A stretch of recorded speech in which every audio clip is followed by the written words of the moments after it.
Hello नमस्ते। आज मैं नयाँ भिडियो लिएर उपस्थित भएको छु। आजको भिडियोमा चाहिँ मैले रेड्रागन मेकानिकल गेमिङ किबोर्ड लिएर आएको छु। मोडल रहेको छ K568 मोडल रहेको छ यो किबोर्डको र यो चाहिँ dark Avenger mechanical gaming keyboard हो। राम्रोसित प्रेस नहुनु कारणले चाहिँ आज चाहिँ यो किबोर्डको जुन यो की चाहिँ चेन्ज गर्न चाहिँ मैले लिएर आएको छु र हामीसँग यो कीहरू छ। यो की हामी चाहिँ यसमा चाहिँ रिप्लेस गर्नेवाला छौँ। कसरी रिप्लेस गर्ने यो भिडियोमा हेर्नेछौँ। मेरो भिडियो कस्तो लाग्छ प्लिज धेरैभन्दा धेरै सेयर गरिदिनु होला र साथै लाइक पनि गरिदिनु होला। राम्रो लाग्यो नि नलाग्यो भने प्लिज कमेन्ट चाहिँ गरिदिनु होला र साथै मेरो च्यानललाई सब्स्क्राइब गर्न भुलिनु भएको छ भने चाहिँ प्लिज मेरो च्यानललाई चाहिँ सब्स्क्राइब गरिदिनु होला। साथै नयाँ भ्युवर्सहरु चाहिँ मेरो च्यानलमा चाहिँ भिजिट गर्दै हुनुहुन्छ भने चाहिँ प्लिज मेरो च्यानललाई चाहिँ सब्स्क्राइब गरिदिनु होला। बेल आइकनलाई पनि प्रेस गरिदिनु होला। त्यो गर्दाखेरि चाहिँ मैले बनाएको भिडियोहरु चाहिँ सबभन्दा पहिला हजुरहरुले हेर्न सक्नुहुनेछ। र यो चाहिँ हामीले कसरी चाहिँ अब यसलाई चाहिँ कीहरु चेन्ज गर्ने भनेर चाहिँ मैले यो भिडियो लिएर आएको छु र त्यो हेर्नुभन्दा चाहिँ पहिला चाहिँ मेरो च्यानलको सानो इन्ट्रो पछि चाहिँ हामी सुरुवात गर्नेवाला छौँ।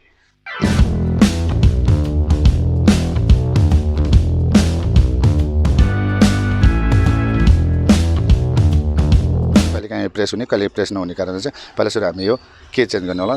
त्यसको लागि चाहिँ हामीले सबभन्दा पहिला सुरु ओपनर यस्तो खालको लियौँ। यसलाई लिइसकेपछि हामीले यसलाई यहाँबाट यसलाई रिमुभ गरौँ र यसलाई नै रिमुभ गरौँ र यसलाई पनि रिमुभ गरौँ र यसलाई पनि रिमुभ गरौँ। यो चारवटालाई रिमुभ गरौँ। अब यसलाई हामी एकचोटि अफ गरौँ। अब यो चारवटालाई हामीले रिमुभ गर्नु पर्यो। ट्युजरले पनि यसलाई सहायताले निकाल्न सक्छौँ, नभए हामीले यसलाई निकाल्न सक्छौँ। यसलाई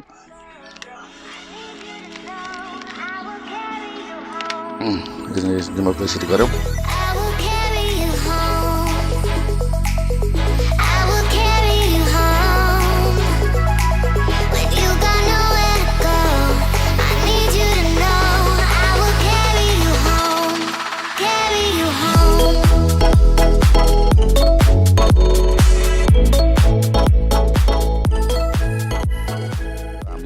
चारवटा रिप्लेस गर्नेवाला छौँ।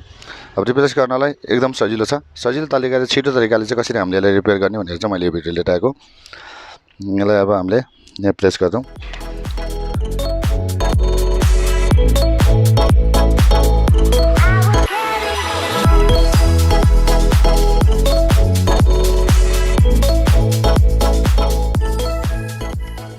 हामीले यसरी राख्यौँ।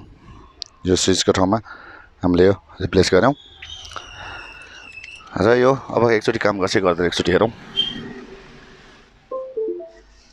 ए एस डी एफ भएको छ।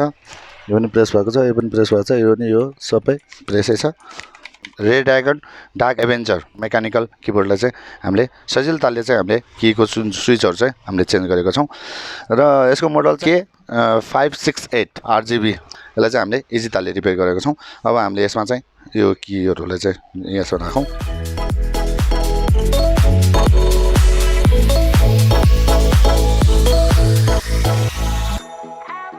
यो चाहिँ सजिलो तालले हामीले जुन कीको स्विचहरु चाहिँ हामीले इजी तालले चेन्ज गरेको छौँ।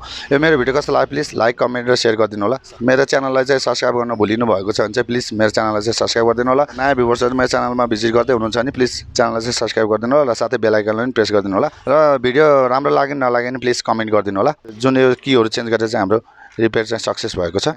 आजको यो भिडियोबाट चाहिँ म बिदा लिन चाहन्छु।